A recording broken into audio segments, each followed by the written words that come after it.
আসসালামু আলাইকুম ওরহমতুল্লাহি ওয়া তাআলা ওয়া বারাকাতুহু। প্রিয় শ্রোতাবৃন্দ, আজকে আপনাদেরকে সুন্দর একটি আমল শিখিয়ে দেব সন্তানকে বাধ্য করার জন্য।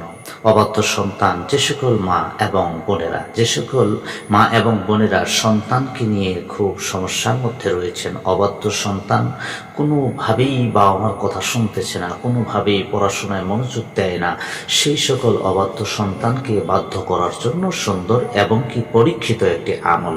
এই আমলটি যে সকল বুজুর্গ ব্যক্তিরা আমল করেছে অবশ্যই তারা ফজিলত পেয়েছে, অবশ্যই তাদের সন্তান বাধ্য হয়েছে, এবং যাদেরকে এই আমল করিয়ে দিয়েছে ইনশাআল্লাহ তাদের সন্তান বাধ্য হয়েছে।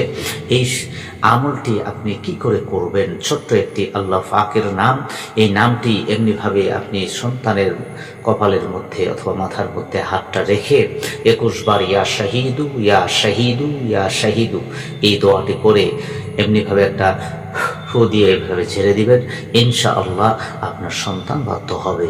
এছাড়াও আরেকটি দোয়া আপনাদেরকে শিখিয়ে দেব, এটি আমল করতে পারেন। 3 বার পরে যদি বাচ্চার মাথার মধ্যে আপনি ফু দিয়ে দেন ইনশাআল্লাহ, তাহলে বাচ্চা আপনার বাধ্য হবে, আপনার কথা শুনবে, আপনার কথা মতো উঠবে আর বসবে।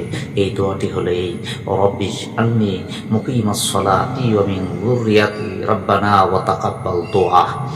রব্বি আন্নি মুকিমাস সালাতি ওয়া মিন যুররিয়াতি রব্বানা ওয়া তাকাব্বাল দুআ। এই দোয়াটি 3 বার পরে এমনিভাবে বাচ্চার মাথার মধ্যে একটি ফু দিয়ে দিবেন, ইনশাআল্লাহ আপনার সন্তান আপনার কথায় উঠা বসা করবে, বাধ্য হয়ে যাবে ইনশাআল্লাহ। আসসালামু আলাইকুম।